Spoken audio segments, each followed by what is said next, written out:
पायल, मैं तुम्हें समझ नहीं पा रहा हूँ। लेकिन मैं आपको अच्छे से समझ गई हूँ, और जो रात को नहीं हुआ था वो अब होगा दिन में।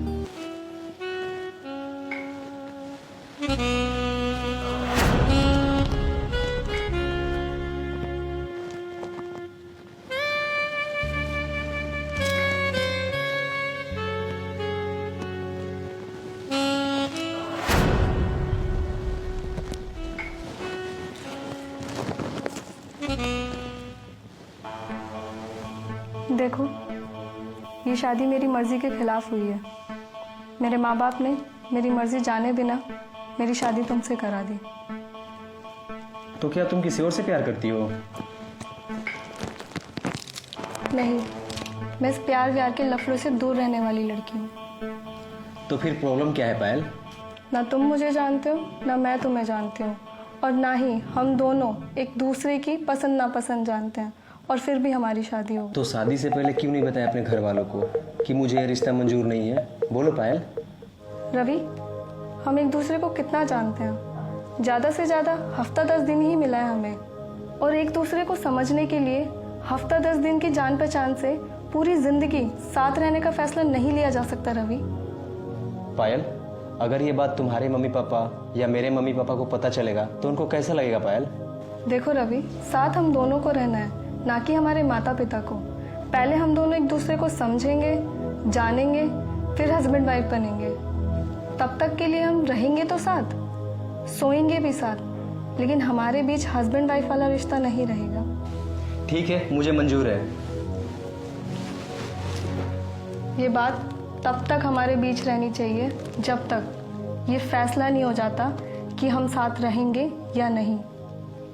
मैं तुमको समझ नहीं पा रहा हूँ पायल। हमारे पेरेंट्स ने हमें पैदा किया, पढ़ाया, लिखाया और शादी कर देते हैं, वो भी उस इंसान से जिसे हम जानते भी नहीं हैं। तुम चाहती क्या हो पायल, ये तो बताओ। रवि, मैं यही चाहती हूँ कि कुछ दिन हम यूं ही साथ रहें, एक दूसरे की अच्छाइयाँ और खामियाँ को समझें, और एक दूसरे की पसंद और नापसंद को समझें।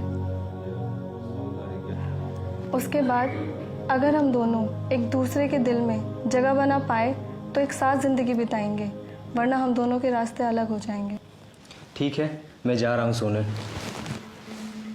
कहीं जाने की जरूरत नहीं है, हम दोनों यहीं सोएंगे एक साथ, एक अच्छे दोस्त की तरह।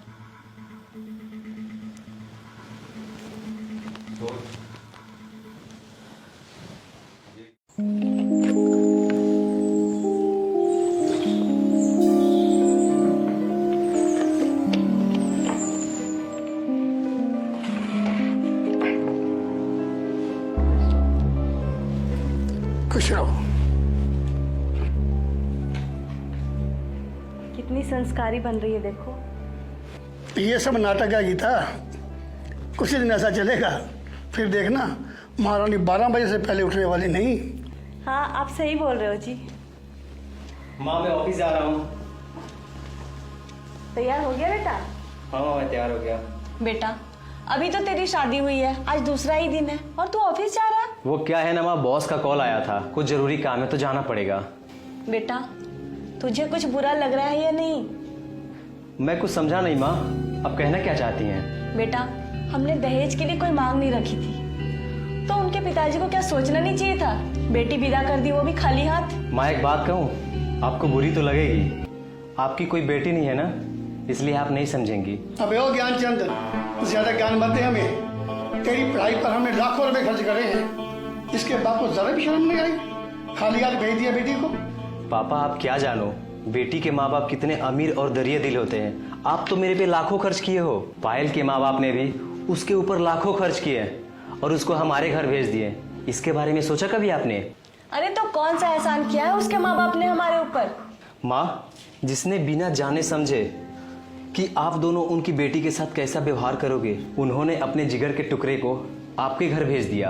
अपनी 20 साल की तपस्या, लाड प्यार, अपने घर की रौनक आपको सौंप दी। उससे बड़ा अमीर कौन हो सकता है माँ? सुन रहे हो जी, एक ही रात में अपनी बीबी के नाम का राग अलापने लगा। एक ही रात में कौन सी घुट्टी पिला दी उसने तुझे? माँ, आप नहीं समझोगी, आप इस बात को ठंडे दिमाग से सोचोगी तो समझ जाओगी। वैसे माँ, मैं ऑफिस जा रहा हूँ। ऐसे कैसे जा रहे हैं बिना ब्रेकफास्ट किए, लंच लिए? चलिए आइए मेरे साथ। कहाँ? आइए तो।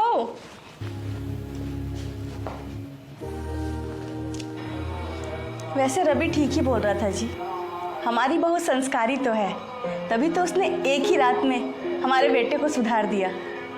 वैसे भी हमें दहेज का क्या करना, हमारे लिए तो हमारी बहू ही दहेज है ना। तुम ठीक कहती हो भाग्यवान। देखो ना, ये अच्छे संस्कार ही तो हैं जो सुबह हमारी बहू आई, हमारे लिए चाय लाई, हमारे पाँव छुए, हमारा आशीर्वाद लिया। हमें देश का क्या लेना है? सही बात है, भगवान जो भी करते हैं अच्छा ही करते हैं। आओ।